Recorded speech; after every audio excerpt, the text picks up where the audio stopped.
Assalamualaikum warahmatullahi wabarakatuh.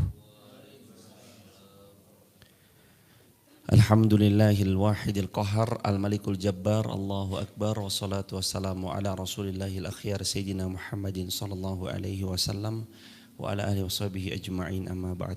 Mari kita awali dengan sebagian zikir pagi bersama-sama. 1, 2, 3. Allahumma bika asbahna wa bika amsayna wa bika nahya wa bika namut wa ilaikan nusyur.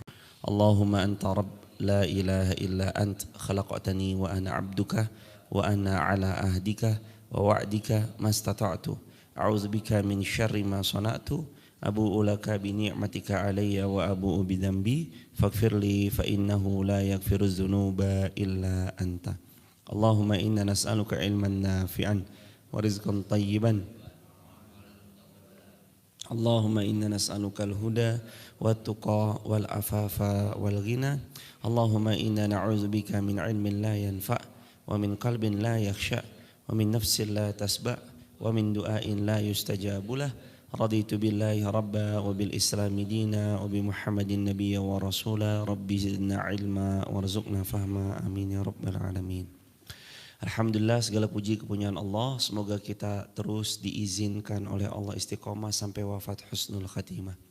Kata Nabi SAW, innamal a'malu bil khawatim.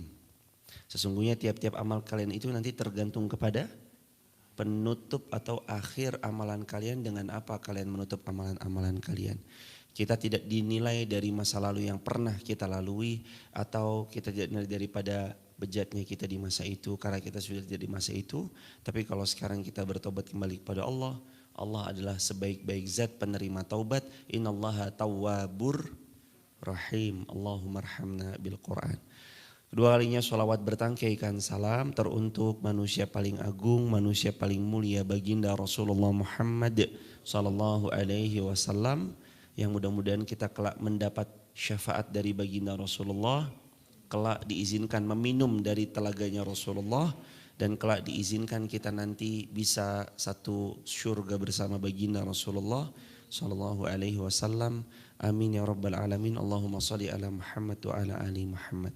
Mari kita tilawah Quran surah Ali Imran ayat 98.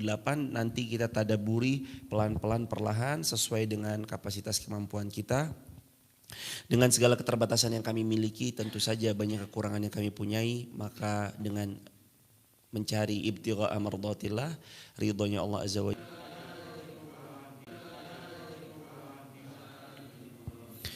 Qul ya ahlal kitab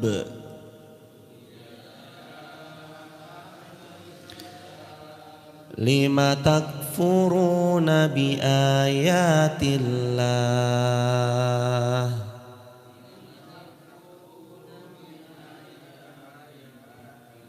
wallahu syahidun ala ma ta'malun.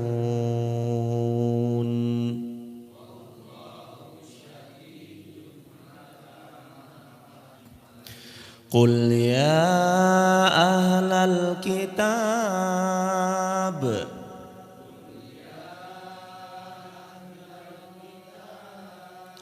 lima tasudduna an sabilillah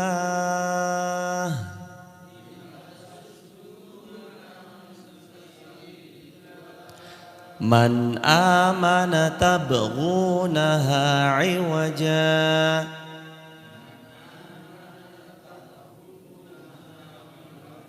wa antum syuhada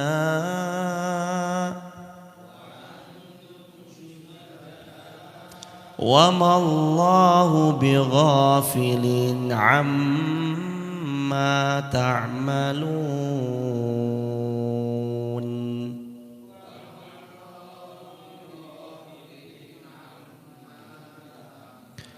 Ya ayyuhalladzina amanu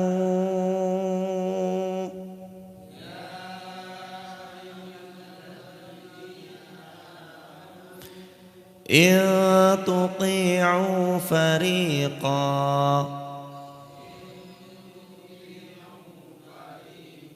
minal ladzina utul kitab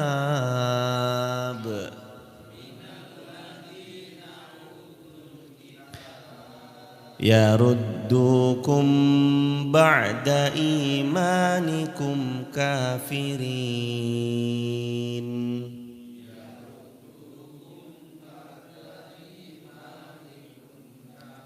Terakhir jemaah. Wa kaifa takfuruna wa antum tutla alaikum ayatullah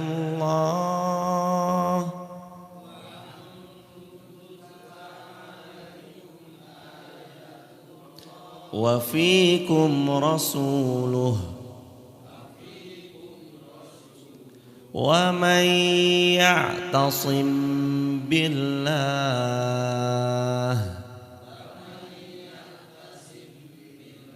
faqad hudiya ila siratim mustaqim.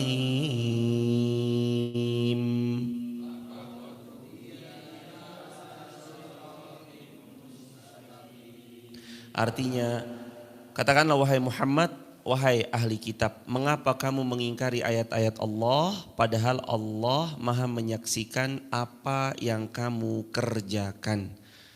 Lalu katakan wahai Muhammad ayat ke-99-nya, wahai ahli kitab, mengapa kamu menghalang-halangi orang yang mau beriman dari jalan Allah?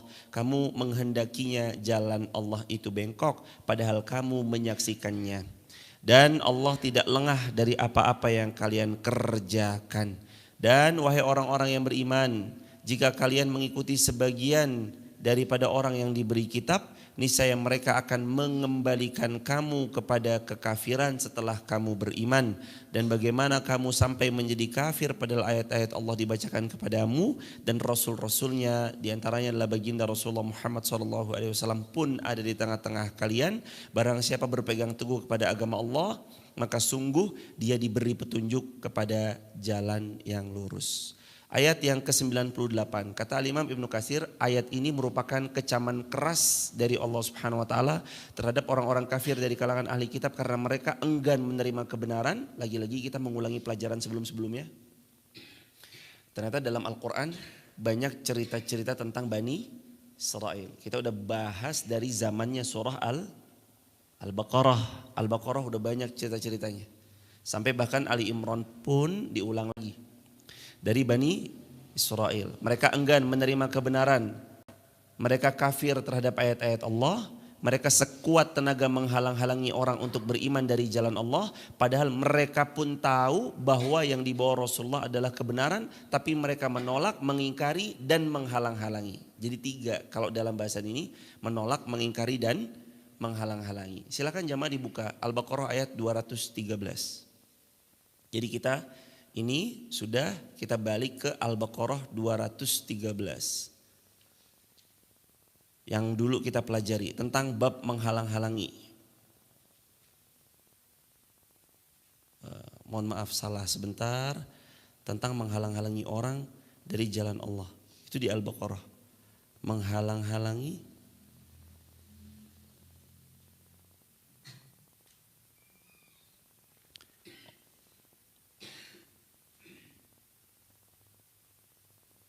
Al-Baqarah ayat 114, mohon maaf, bukan 213.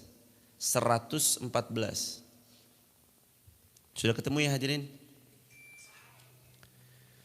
وَمَنْ أَظْلَمُ مِمَّنْ مَنَعَ مَسَاجِدَ وَمَنْ أَظْلَمُ مِمَّنْ مَنَعَ مَسَاجِدَ اللَّهِ أَنْ يُذْكَرَ فِيهَا اسْمُهُ وَسَعَى فِي خَرَابِهَا أُولَئِكَ مَا كَانَ لَهُمْ أَنْ يَدْخُلُوهَا إِلَّا خَائِفِينَ لَهُمْ فِي الدُّنْيَا خِزْيٌ وَلَهُمْ فِي الْآخِرَةِ عَذَابٌ عَظِيمٌ. dan siapakah yang paling zalim, yang sangat parah kezalimannya selain daripada orang yang menghalang-halangi orang lain untuk menuju masjid-masjidnya Allah. Lalu mereka melarang orang untuk menyebut nama-namanya Allah. Bahkan mereka berusaha untuk merobohkan rumah-rumahnya Allah. Mereka itu tidak pantas memasukinya kecuali dengan rasa takut kepada Allah. Mereka akan mendapat kehinaan di dunia dan mereka akan mendapat kehinaan di akhirat. Pernah kita kan bahas ayat 114. Dan siapa orang yang lebih zalim? Ternyata orang yang zalimnya sangat parah. Yang pertama, mereka melarang untuk masuk ke masjid. Yang kedua, mereka melarang orang untuk berzikir mengingat Allah. Dan yang ketiga, mereka merusak, menghancurkan masjid. Mereka azlam, zalimnya luar biasa. Nah, kalau ada orang bilang dengan kalimat begini, jangan ngaji. Jangan ngaji sama fulan, itu si fulan bla bla bla bla bla bla bla. Padahal kalimat hal tersebut wajib dipertanggungjawabkan, sedangkan dia ketemu aja belum pernah, duduk bareng aja belum pernah. Dia hanya melalui asas praduga, dan sedangkan yang disampaikan memang benar ada dalilnya sesuai otentiknya hadis baginda. Hati-hati jemaah.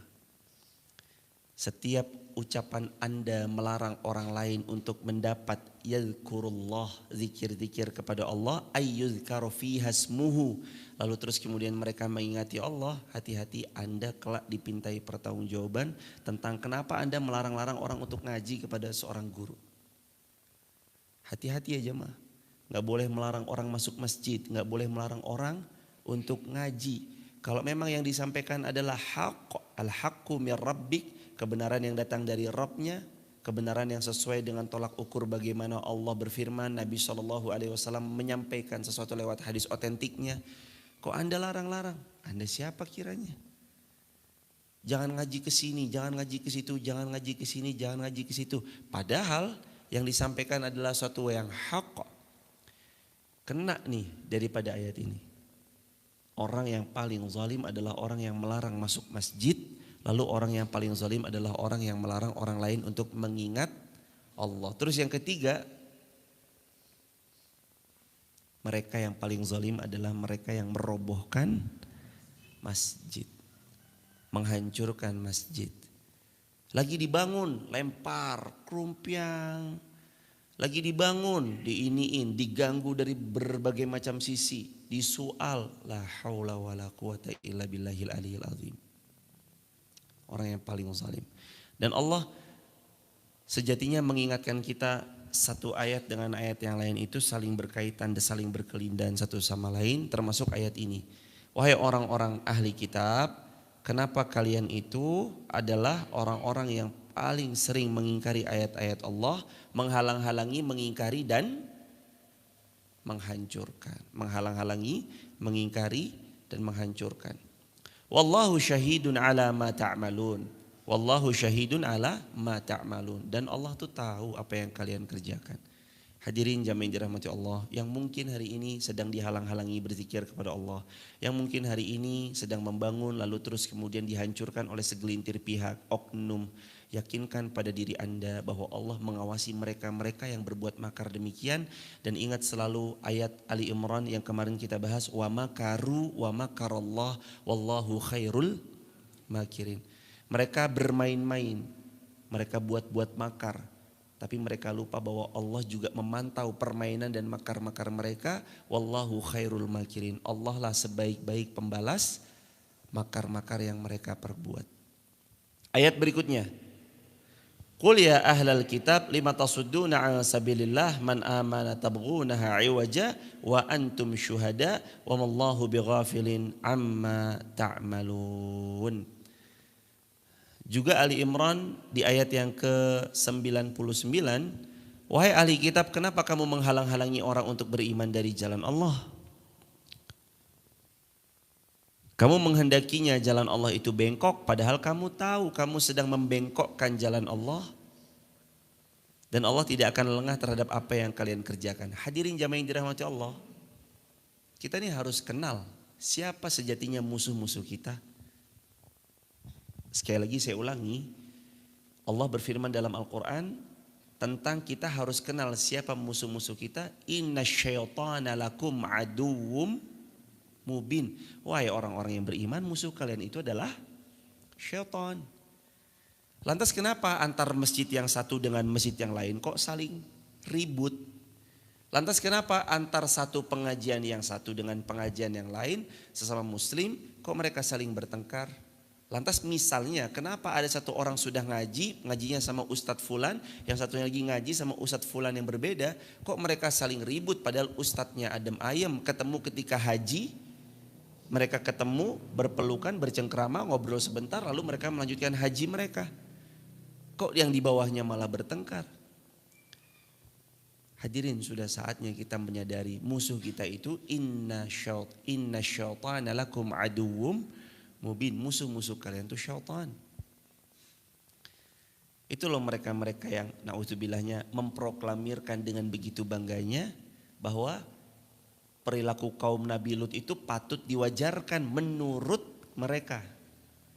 Lo hadirin lupa ya, saat Anda ribut-ribut masalah 11, 23, kunut gak kunut, di luar-luar sana yang melakukan amala qaumi Lut udah podcast di mana-mana. Lo Anda lupa, Anda ributin kunut gak kunut, 11, 23, tarawehnya yang 11 masih ribut lagi. 2, 2, 2, 2, 3 atau 4, 4, 3. Yang benar 2, 2, 2, 2, 2, 3. Oh enggak 4, 4, 3 loh.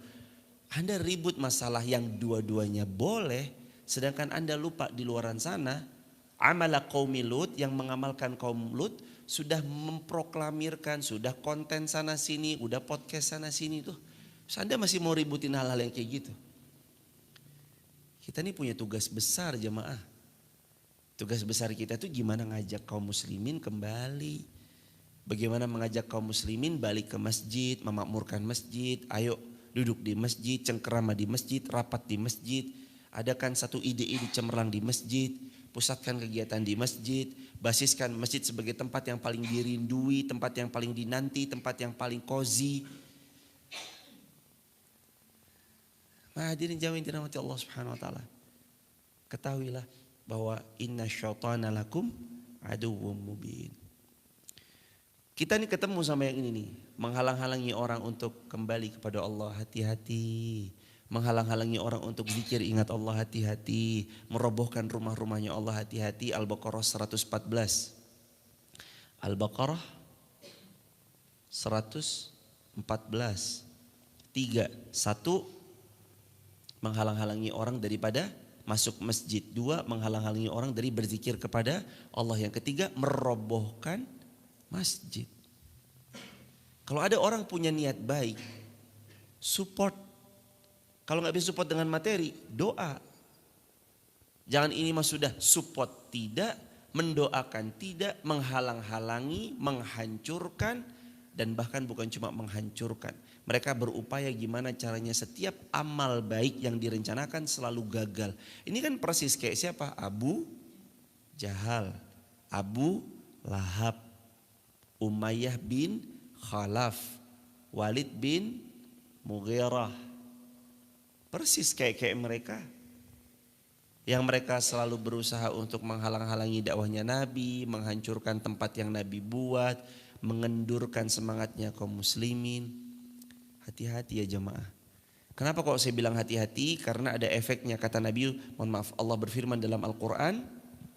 Efeknya itu diantaranya adalah Allah Subhanahu wa taala akan berikan pada mereka azabun azim, azab yang sangat pedih.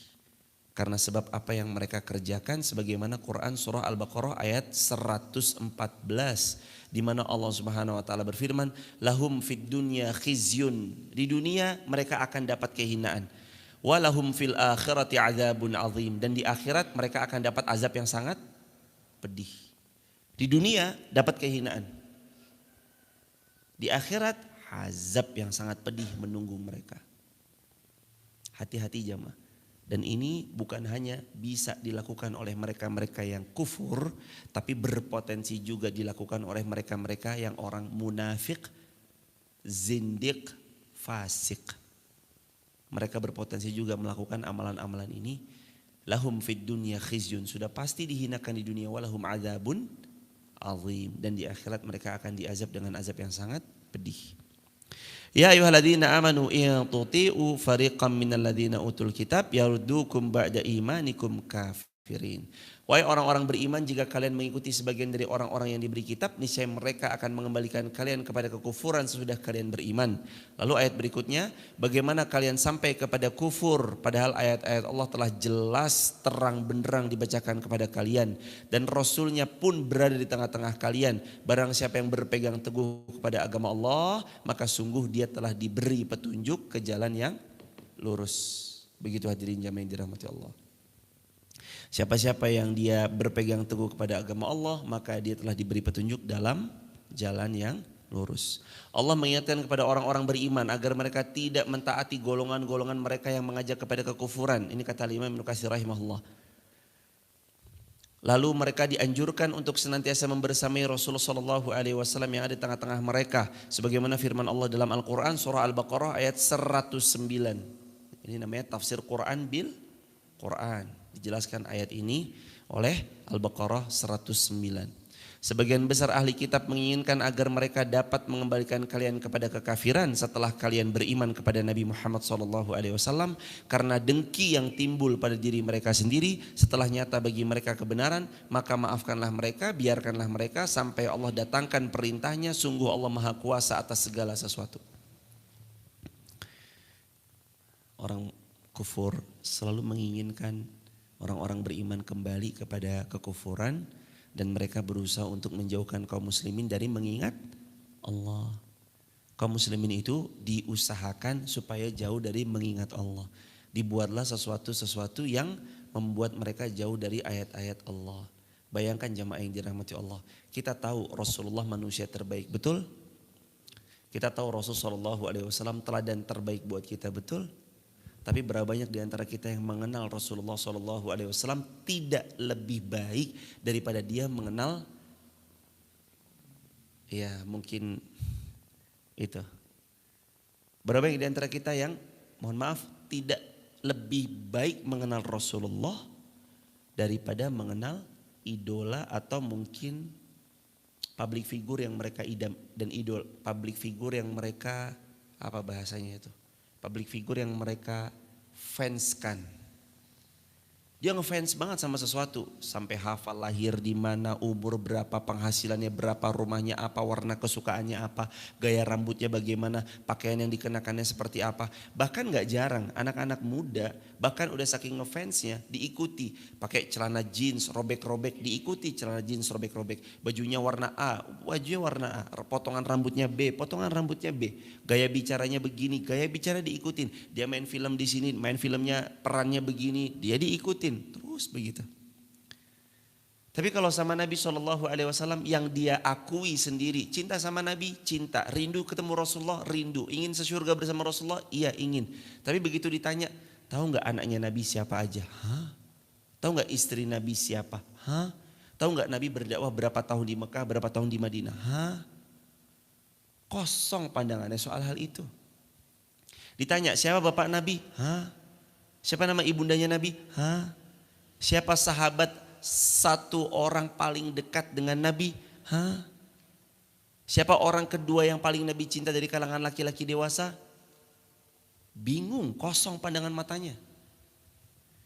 Mereka mengaku cinta tapi ternyata cintanya palsu, mohon maaf. Poster kalau bicara tentang fans kepada seorang figur, poster di kamarnya itu semua.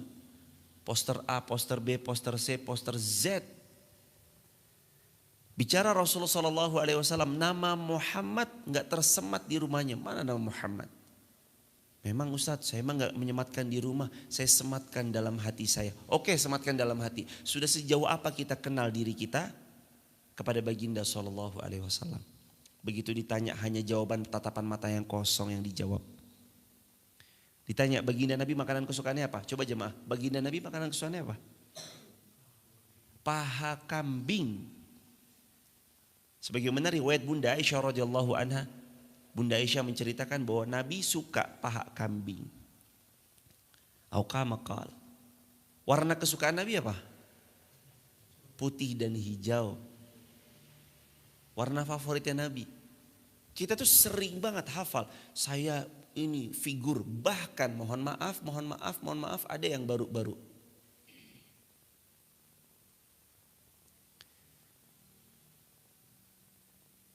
Mazhabnya apa? Astagfirullah.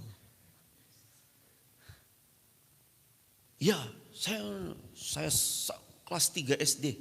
Astagfirullahaladzim. Allahumma musta'an, semoga Allah menolong kita semua dan seluruh kaum muslimin. Kata Nabi SAW, Nabi pernah bersabda, khairus sufufin nisa akhiriha. Kata Nabi SAW, sebaik-baik saf untuk perempuan adalah yang paling belakang. Gimana ceritanya? Terus ada orang mengatakan, najis benar perempuan. Masa di depan aja gak boleh, najis benar perempuan. Bukan begitu. Kalau memang kita mencintai baginda Nabi SAW, ya taati apa yang baginda sabdakan, teladankan, perbuatkan, takrirkan, cita-citakan. Aduh, la haula wa la quwata illa billah. Ini ternyata emang benar ya jemaah. Mari bersiap-siap. Kata para ulama, kalau sudah datang zaman penuh fitnah di mana-mana. Bahkan orang itu mengutarakan sesuatu dengan hawa nafsunya. Kalau tiba zaman seperti itu, jaga 3 hal. Yang pertama, jaga taatnya kalian. Yang kedua, jaga sholatnya kalian. Yang ketiga, jauhi maksiat sejauh-jauhnya. Kalau perlu mengasing jemaah. Kalau perlu anak kaki gunung jemaah. Kalau perlu ke tempat-tempat yang mana itu jauh dari kemaksiatan, pergi ke tempat yang jauh dari kemaksiatan saat Anda sudah tak mampu lagi mewarnai mereka-mereka yang masih berbuat maksiat untuk kembali kepada Allah Subhanahu wa taala. Telah tiba zamannya di mana banyak orang itu punya pikiran-pikiran yang luar biasa nyelenehnya jemaah. Maka saya menganjurkan diri saya, keluarga saya dan kita semua, ayo kita jemaah cari circle yang baik, cari lingkungan yang baik, ciptakan atmosfer yang baik. Ciptakan atmosfer yang baik. Satu saat kita pasti berpulang dan kita akan dipintai pertanggungjawaban dari apa yang kita ucapkan. Yang kita ucap itu akan dipintai pertanggungjawaban jemaah. Gak boleh sembarangan jemaah. Al-Imam madhab yang seluruh ulama menyepakati 4. Imam Abu Hanifah mazhab Hanafi, Imam Malik bin Anas mazhab Maliki, Imam Muhammad bin Idris Asy-Syafi'i mazhab Syafi'i, Imam Ahmad ibn Hanbal mazhab Hambali. Ini gimana ceritanya bisa? Allahu Akbar walillahil hamd. Allahumma musta'an. Allahumma musta'an. Ya ayyuhalladzina amanu in tuti'u fariqam minal ladzina utul kitab yaruddukum ba'da imanikum. Nah, keinginannya orang-orang yang fasik, zindik, kufur, munafik, mereka inginnya kaum muslimin itu jauh daripada agama Allah. Sekali lagi hadirin, jangan sampai kecintaan kita melebihi jangan sampai kecintaan kita kepada sosok figur selain Rasulullah Muhammad SAW melebihi kecintaan kita kepada baginda Rasulullah Muhammad SAW. Jangan sampai jemaah. Termasuk saya berbicara kepada Anda, saya berbicara kepada diri saya dan untuk kita bersama-sama. Anda mencintai saya dengan seizin Allah misalkan. Jangan sampai Anda mencintai saya melebihi cintanya Anda kepada baginda SAW. Memang siapa saya jemaah? Banyak salahnya, banyak kelirunya, banyak khilafnya, banyak lalainya. Kok bisa-bisanya Anda fanatik kepada saya? Jangan dong. Kok bisa-bisanya Anda melalaikan cintanya kepada Rasulullah? Ya jangan jemaah. Yang kita tahu cintanya kita hanya untuk Allah dan Rasulnya. Sebagaimana kata Nabi SAW, Allah wa Rasuluhu ahabbu mimma siwahuma. Allah dan Rasulnya harus lebih dicintai daripada selain keduanya. Gak boleh kita mencintai Allah dan Rasul. Gak boleh kita mencintai selain Allah dan Rasulnya melebihi cinta kepada Allah dan Rasulnya. Bahkan kita cinta kepada pasangan gak boleh lebih tinggi daripada cinta kita kepada Rasulullah Muhammad SAW. Cinta kita kepada anak nggak boleh melebihi cinta kita kepada baginda Rasulullah SAW. Cinta kita kepada orang tua, bahkan ibu kandung yang melahirkan kita sekalipun, nggak boleh melebihi cinta kita kepada baginda Rasulullah Muhammad SAW. Itulah baru benar. Begitu loh jemaah. Wa kaifa takfuruna wa antum tutsla alaikum ayatullah. Kata Allah, lah gimana kalian bisa sampai jadi kafir padahal ayat Allah dibacakan kepada kalian? Wa fikum rasuluh, dan di tengah-tengah kalian ada Rasulullah. Allah, kok gimana sih kalian sampai kufur? Padahal kan ada ayat-ayat Allah selalu dibacakan tiap subuh kepada kalian. Kalian diingatkan, nih ayat Allah, surah sekian ayat sekian. Wa fikum rasuluh, maksudnya secara Al-Quran di tengah-tengah kalian ada Rasul. Kalau pada hari ini bukan ada Rasul tengah-tengah, tapi setiap hari itu kalian mentadaburi hadis-hadisnya Rasulullah Muhammad SAW. Lah kok bisa kalian ingkari? Padahal tiap hari kalian ngaji. Sahabat yang dirahmati Allah, rutinnya seseorang menjaga imannya, Allah akan bantukan dia menumbuh suburkan keimanannya penuh dengan keyakinan kepada Allah. Sebagaimana kata Nabi SAW, "Mayyuridillah bihi khairan yufaqihu fiddin." Semakin seorang hamba itu Allah inginkan jadi baik, Allah pastikan dia akan Allah buat faham atas agamanya. Jadi udah barang tentu. Sudah barang tentu jemaah. Masing-masing kita akan jadi baik dengan seizin Allah. Salah satunya adalah lewat pahamnya dia akan agamanya. Dia dibuat faham jemaah. Sebutkan satu dalil bagaimana seorang perempuan bisa ada di tengah-tengah. Dan itu tidak sedang dalam keadaan uzur syar'i. Begitu ditanyakan gak bisa menyebutkan. Padahal baginda SAW sudah jelas-jelas. Khairus sufufin nisa akhiriha. Sebaik-baik saf bagi perempuan adalah yang paling belakang. Maka terus kemudian kita siapa yang diperturutkan? Maka dijawab para ulama, siapa-siapa yang dia berbuat dan perbuatannya itu berdasarkan hawa nafsu sudah pasti keliru. Sebagaimana Al-Quran surah Yusuf ayat 53. Wa ma ubarri'u nafsi innan nafsa la ammaratum bisu illa ma rahima rabbi. Allah berfirman dalam Yusuf ayat 53, sesungguhnya hawa nafsu itu la ammaratum bisu, cenderungnya mengajak manusia berbuat yang jelek. Keliru, menyalahi aturan Allah. Illa kecuali ma rahimah rabbi, hawa nafsu yang Allah berikan rahmat untuk disetir, bukan condong mentaati hawa nafsu, tapi hawa nafsunya dikendalikan untuk mentaati Allah Subhanahu wa taala. Saya kan bilang berulang kali ya hadirin. Udah berulang kali kami sampaikan di majelis ini. Kami sampaikan bahwa subuh itu menurut hawa nafsu enaknya tidur. Paling enak. Udah mah dingin, hujan. Wah enak banget itu kalau tidur jemaah.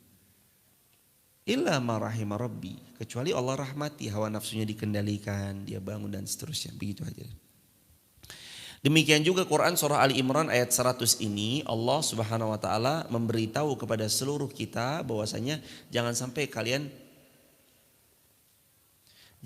kalian mengambil diri kalian untuk loyal kepada orang-orang kufur, karena pasti siapa yang loyal kepada kekufuran mereka pelan-pelan tergerus imannya.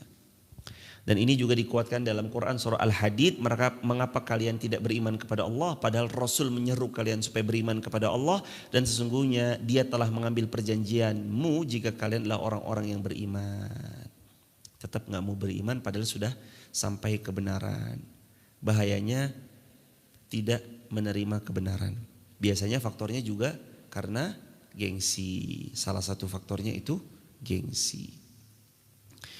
Dan sebagaimana ada hadis yang diriwayatkan daripada Imam Tabrani, hadis riwayat Tabrani bahwasanya suatu hari Rasulullah SAW bertanya kepada para sahabat, ayyul mu'min a'jabu ilaikum imanan? Wahai para sahabat-sahabatku, mukmin yang mana yang membuat kalian takjub akan iman mereka? Qalu al-malaikah. Mereka menjawab, para malaikat-malaikat ya Rasulullah. Qala Nabi sallallahu alaihi wasallam, wa kaifa la yu'minuna wa hum 'inda rabbihim. Kalau malaikat mah ya gimana enggak beriman, sedangkan malaikat-malaikat selalu ada di sisi Rabb mereka, Allah maksudnya. Wa dzakarul anbiya. Lalu para sahabat jawab, oh kalau gitu bukan malaikat ya Rasulullah, anbiya, para nabi ya Rasulullah. Qala Nabi sallallahu alaihi wasallam, wa kaifa la yu'minuna wal wahyu yanzilu alaihim. Gimana para nabi enggak beriman sedangkan wahyu turun kepada mereka? Qalu fanahnu ya Rasulullah. Qala wa kaifa la tu'minuna wa ana baina azhurikum. Lah kalau kalian ini sahabat-sahabatku, gimana kalian enggak beriman sedangkan kalian langsung menyaksikan aku, kata Rasulullah. Qalu fa ayyun nas a'jabu imanan ya Rasulullah. Lah terus kalau bukan malaikat, kalau bukan para nabi dan rasul, kalau bukan kami sebagai sahabat-sahabatmu ya Rasulullah, terus siapa yang imannya membuat kita takjub ya Rasulullah? Faqala Nabi sallallahu alaihi wasallam, kata Nabi sallallahu alaihi wasallam, qaumun yaji'una min ba'dikum yajiduna suhufan yu'minuna biha fiha. Yang membuat takjub adalah suatu kaum yang datang setelah kalian. Mereka tidak berjumpa denganku, mereka mendapati suhuf Al-Quran dan mereka mengimani apa yang terkandung di dalamnya. Mereka itulah yang membuat aku takjub akan iman mereka. Allahu Akbar. Berarti siapa? Orang kemudian kita ini, insya Allah. Rasul tuh banyak takjub loh jemaah. Rasul takjub sama orang-orang yang datang sesudah sahabat, gak jumpa sama Nabi, gak pernah ngelihat Nabi, tidak hidup sezaman dengan Nabi. Tidak pula mereka hidup sezaman dengan baginda. Mereka gak ngelihat langsung. Tapi mereka beriman pada Rasulullah Muhammad sallallahu alaihi wasallam. Itu kata Nabi, iman mereka membuat aku takjub. Allahu Akbar. Kalau malaikat jelas kata Rasulullah, hum 'inda rabbihim, mereka ada di sisi Rabb mereka. Lah kalau para nabi jelas, wal wahyu yunzil alaihim, karena wahyu Allah diturunkan kepada para nabi dan para rasul. Fanahnu ya Rasulullah. Ya udah kalau gitu kami ya Rasulullah, sahabat-sahabatmu ya Rasulullah. Kalau kalian jelas, kalian hidup sezaman denganku, wa ana baina azhurikum, dan aku di tengah-tengah kalian, aku mendidik kalian, aku membersamai kalian, aku mengarahkan kalian, aku ikut berperang berjihad di tengah-tengah kalian, aku memerintahkan kalian, aku melarang kalian dari satu yang haram, aku memerintahkan kalian dari satu yang Allah syariatkan. Maka wajar. Fa ayyun nas a'jabu imanan. Terus siapa ya Rasulullah manusia yang paling membuat engkau takjub tentang iman-iman mereka? Faqala Nabi sallallahu alaihi wasallam, qaumun yaji'una min ba'dikum, adalah suatu kaum yang datang sesudah kalian. Yajiduna suhufan, dan satu kaum yang mendapati Al-Quran. Yu'minuna biha fiha, lalu mereka benar-benar beriman kepadaku, beriman kepada Allah Subhanahu wa taala. Takjub Rasulullah. Bahkan dalam hadis riwayat Ahmad, Nabi itu pernah bilang jemaah, sungguh aku takjub kepada syab, anak-anak muda, laisat lahu sabwah, yang tidak bisa disetir oleh kecenderungan berbuat buruk. Yang gak punya kecenderungan berbuat yang menyimpang, yang gak bisa disetir sama syahwat dan hawa nafsu buruknya. Allah takjub sama anak-anak muda yang begitu. Mereka masih sehat fisiknya, mereka mau maksiat bisa, tapi mereka memilih menghabiskan waktu untuk ngabdi di masjid. Allah takjub sama mereka. Mereka masih muda, mereka bisa-bisa aja foya-foya, hahaha, tapi mereka memilih untuk membersamai, mengagungkan asma-asma Allah. Allah takjub sama mereka. Allahu Akbar walillahilham. Dan siapa itu? Ternyata boleh jadi diantaranya adalah kita-kita jemaah. Dengan seizin Allah. Yang Nabi takjub. Kamu gak pernah ngelihat aku kok kamu beriman. Kamu gak hidup sezaman denganku, kamu beriman. Kamu belum pernah sekalipun melihat langsung bertatap muka denganku. Ngaji langsung di majelisku, tapi kalian beriman. Allahu Akbar. Itulah yang dikatakan ajabu imanan. Manusia yang paling menakjubkan keimanannya. Sahabat TikTok, sahabat YouTube, sahabat Instagram. Jamaah tercinta Masjid Fatimah Garung, Wonosobo, Jawa Tengah, Indonesia. Itu kita yang membuat Nabi SAW takjub dengan iman. Iman-iman mereka adalah yang datang sesudah generasi para sahabat. Belum pernah dia berjumpa dengan baginda, mengimani apa yang baginda sampaikan. Allah, Allah, Allah.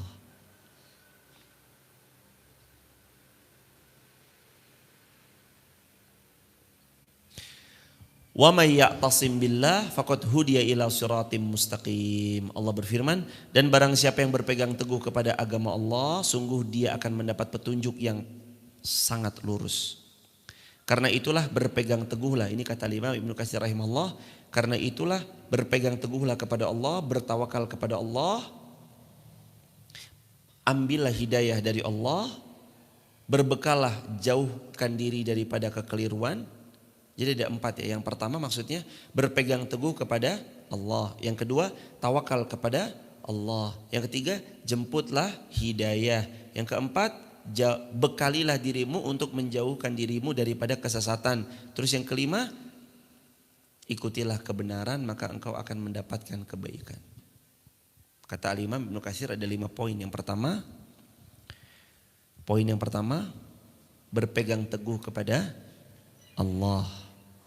Poin yang kedua, bertawakal kepada Allah.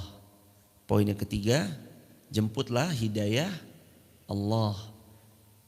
Terus yang keempat, berbekallah agar dirimu terjauhkan dari kesesatan. Terus yang kelima, kenalilah kebenaran maka engkau akan mendapatkan siapa yang benar. Atau mendapatkan kebaikan. Itu kata Al-Imam Ibnu Katsir rahimahullah. Ada 5 poin soalan penggalan terakhir. Wa may ya'tasim billah faqad hudiya ila siratim mustaqim. Barakallahu fikum. Jam berapa jemaah? 5:43. Mari kita buka tanya jawab, tapi sebelum tanya jawab, bagi jamaah TikTok, YouTube, Instagram, terima kasih banyak sudah membersamai, sudah ngaji bersama, dan juga jamaah Fatimah Garung yang tercinta. Terima kasih ya jamaah sudah selalu membersamai juga. Semoga Allah ridho atas ilmu yang tak seberapa ini, dan semoga Allah maafkan atas segala kekurangan yang kami miliki, tentu banyak sekali, dan semoga Allah kumpulkan kita di dunia, Allah kumpulkan kita di surga kelak. Amin ya rabbal alamin. Bagi sahabat TikTok, YouTube, Instagram, bila mana ada yang mau bergabung di grup WhatsApp kajian saya, yang sahabat dapatkan ada ilmu bermanfaat, ada video-video potongan pendek yang durasinya kurang dari 1 menit, sahabat bisa upload di sosial media atau upload di WA Story, atau jamaah juga bisa mendapatkan info-info tentang live streaming dan kajian-kajian kami ketika kami mungkin ada di luar kota. Sahabat bisa tap link di bio, sebut nama, asal kota, asal negara, dan grup WhatsApp sahabat UIR gratis. Grup sahabat UIR gratis. Begitu ya sahabat. Dan jangan lupa tanggal 12 Mei 2023 hari Jumat jam 4 sore sampai maghrib. Insya Allah kita akan halal bihalal dan silaturahmi di kediaman orang tua saya. Orang tua kami bertempat tinggal di dekat Kubah Mas Depok, di Meruyung Limo Depok. Atau dari Rangkapan Jaya Baru Pancoran Mas juga bisa masuk lewat Jalan Duren 1. Nanti sahabat bisa akses info posternya, alamatnya ada di grup. Begitu ya sahabat, kita silaturahmi halal bihalal, ngobrol-ngobrol seperti pertemuan-pertemuan sebelumnya. Begitu, barakallahu fikum. Waktu dan tempat untuk tanya jawab dipersilakan. Silakan Mas Adi.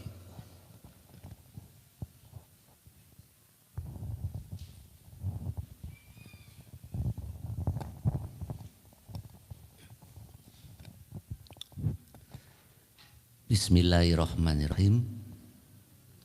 Assalamualaikum warahmatullahi wabarakatuh. Semoga Allah merahmati, meridhoi dan melindungi Pak Ustadz, kita semua dan seluruh kaum muslimin. Izin satu pertanyaan Pak Ustadz.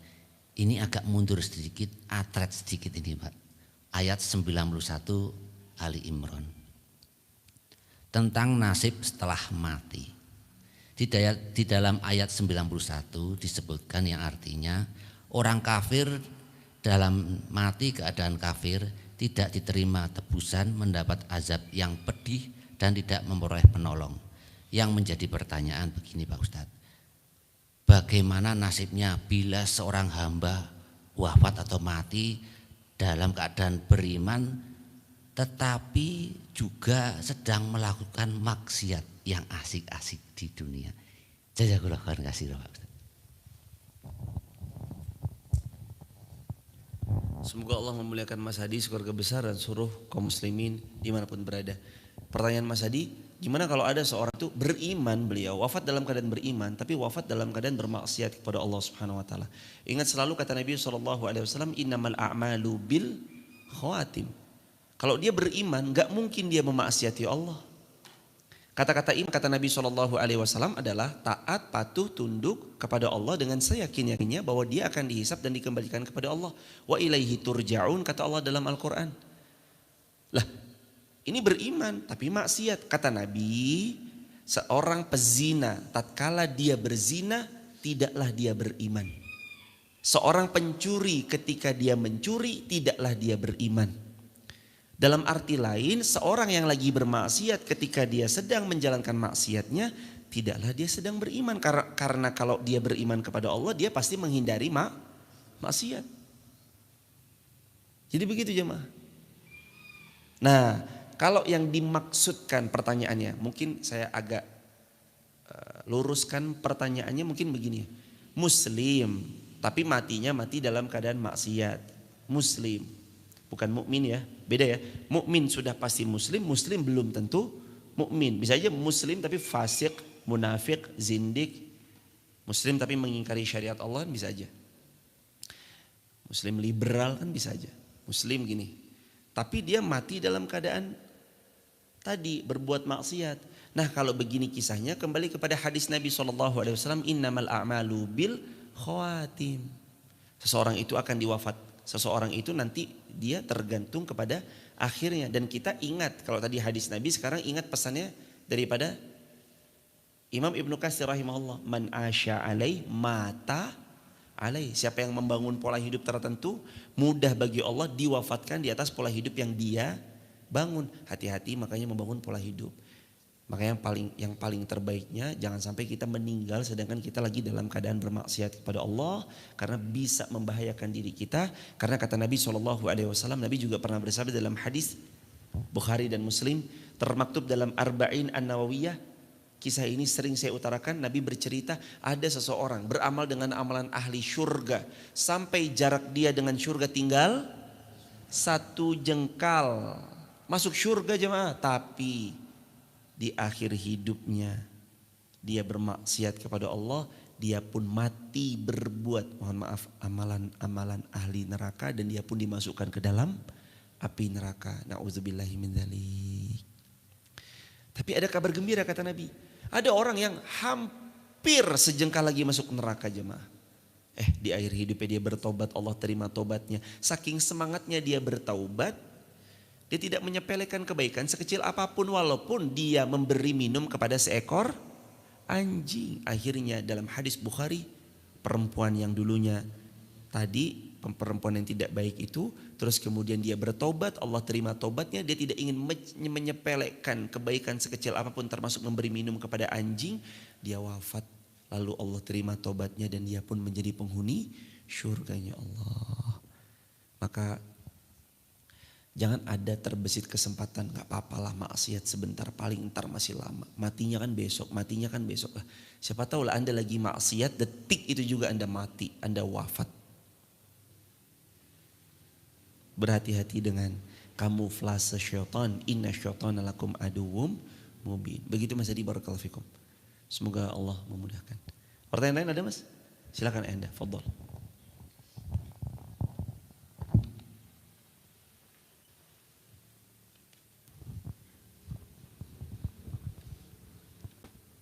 Assalamualaikum warahmatullahi wabarakatuh. Semoga Ustadz mendapatkan rahmat dari Allah Subhanahu wa taala, juga kita semua dan kaum muslimin, amin ya rabbal alamin. Pertanyaan saya Ustadz sering mengatakan zindik.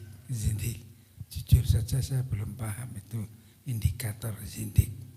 Mohon dijelaskan Ustadz, terima kasih. Jazakumullah khairan jazak.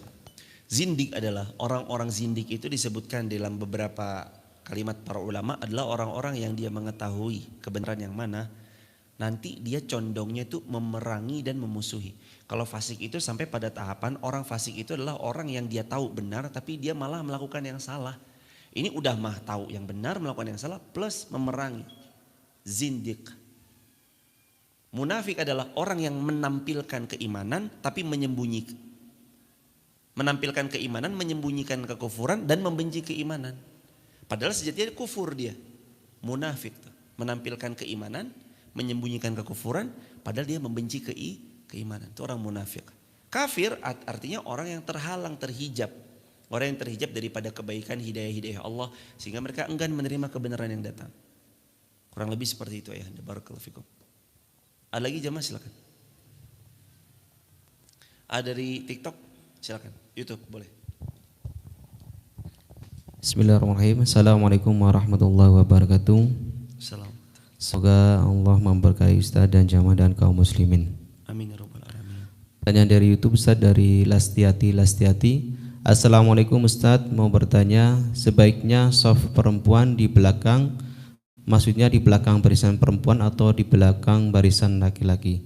Bagaimana kalau terdepan di antara barisan perempuan? Jazakumullah khairan. Jazakumullah khairan jazak. Boleh. Jawabannya bagaimana kalau dia terdepan dari barisannya perempuan? Jawabannya boleh. Tentu saja disekat dengan sesuatu yang agar supaya lebih terjaga daripada fitnah-fitnah dan seterusnya.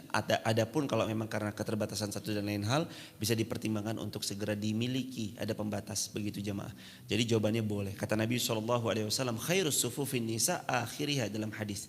Sebaik-baik shaf bagi perempuan itu yang belakang. Belakang itu juga bisa diartikan sebagai shafnya memang shafnya perempuan. Dan selama tidak ada uzur syar'i tidak dicampur jemaah, kecuali sekali lagi jemaah ada uzur syar'i seperti misalkan di Masjidil Haram saking penuhnya orang, ramainya orang, padatnya orang, itu pun para askar-askar yang ada di Masjidil Haram tetap menghimbau.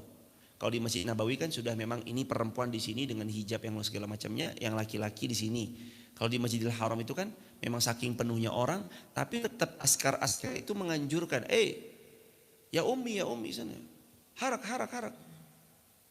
Ayo jalan. Ini yang laki-laki di sini, yang perempuan di sini. Coba jemaah lihat di mataf tempat tawaf, lewat video aja dilihat. Bagaimana nanti jelang-jelang azan, waktu tawaf itu memang bercampur, yang putih laki-laki pakai ihram, yang perempuan biasanya hitam-hitam. Nanti ketika sholat, yang dekat mataf atau Ka'bah itu putih semua. Yang perempuan-perempuan di belakang. Begitu jemaah, jadi tidak dicampur. Selama memang tidak ada uzur syar'i, silahkan jemaah. Apalagi kita kan masjidnya kita insya Allah kan ya udah punya jalurnya sendiri. Ini perempuan lewat sini, laki-laki lewat sini. Maka seperti itulah. Barakallahu fikum. Perempuan shaf di belakang. Memang shafnya jatah perempuan. Barakallahu fikum. Soal akhir mujud. Boleh, silakan Mas. Terakhir. Pertanyaan dari YouTube Ustaz dari Siti Rohiyah. Assalamualaikum Ustaz dan jamaah dan kaum muslimin, semoga dirahmati dan diberkahi Allah. Pertanyaan dari YouTube dari Siti Rohiyah, bagaimana menghadapi suami yang suka berjudi dan jarang menafkahi keluarga? Jazakumullah khairan Ustaz. Jazakumullah khairan jazak. Syarat yang pertama cara menghadapi suami yang masih suka berjudi, yang pertama adalah fasbir sabran jamila, Al-Ma'arij ayat yang kelima. Bersabarlah engkau dengan kesabaranmu yang baik. Karena dalam Az-Zumar ayat 10, bagi orang-orang yang bersabar, innama yuwaffas sabiruna ajrahum bighairi hisab. Ada ajar, pahala yang tanpa hisab bagi mereka-mereka yang bersabarnya juga tanpa batas. Yang kedua, ajak terus dalam kebaikan. Seorang suami yang masih berjudi, ajak terus dalam kebaikan, ingatkan dengan cara yang baik. Dan yang ketiga, doakan. Karena kata Nabi SAW, sesungguhnya doa itu mampu merubah sesuatu yang tadinya telah ditentukan untuk seorang hamba. Aukamakal. Atau dalam hadis yang lain, ud'ullaha wa antum muqinuna bil ijabah, fa innallaha la yaqbalu du'a min qalbin ghafilin lahin. Kalian tuh kalau berdoa harus dengan penuh kekuatan 100% yakin doa itu pasti Allah ijabah. Karena Allah nggak menerima doa dari hati yang lalai. Maka daripada itu berdoa, mengingatkan, lalu bersabarlah. Itu cara-cara terbaik bagi seorang hamba ketika mendapati pasangan hidupnya kurang mentaati Allah Subhanahu wa taala. Begitu. Dan terakhir yang keempat, salat istikharah. Semoga Allah berikan yang terbaik dalam rumah tangganya. Subhanakallahumma bihamdika asyhadu an la ilaha illa anta astaghfiruka wa atubu ilaik. Rabbana 'alaika tawakkalna wa ilaika anabna wa ilaikal masir. Rabbana atina min ladunka rahmah wa hayyi lana min amrina rasyada wa min kulli dhiqin makhraja wa min kulli usrin yusra. Rabbi habli minas salihin rabbi la tadarni fardan wa anta khairul warithin. Anni masani ad-durra anta arhamur rahimin. Rabbana taqabbal minna innaka antas samiul alim wa tub 'alaina innaka antat tawwabur rahim. Rabbana atina fid dunya hasanah wa fil akhirati hasanah wa qina adzabannar walhamdulillahi rabbil alamin. Sahabat yang mau bergabung di grup WhatsApp kajian saya gratis untuk belajar bersama, dan di situ ada video pendek yang bisa dijadikan story WA. Sahabat bisa tap link di bio, sebut nama, asal kota, asal negara. Dan terima kasih banyak sudah membersamai daripada Masjid Muhammad Al-Fatih maupun Masjid Fatimah Garung. Dan bagi sahabat terbuka luas, siapa-siapa yang mau membangun lantai 2 dan atap lantai 3-nya Masjid Muhammad Al-Fatih, silahkan jamaah yang dirahmati Allah bisa tap link di bio juga. Semoga ini peluang jariah bisa nanti kelak memberatkan timbangan amal kebaikan buat kita semua. Amin ya rabbal alamin. Subhanakallahumma bihamdika asyhadu an la ilaha illa anta astaghfiruka wa atubu ilaik. Assalamualaikum warahmatullahi wabarakatuh.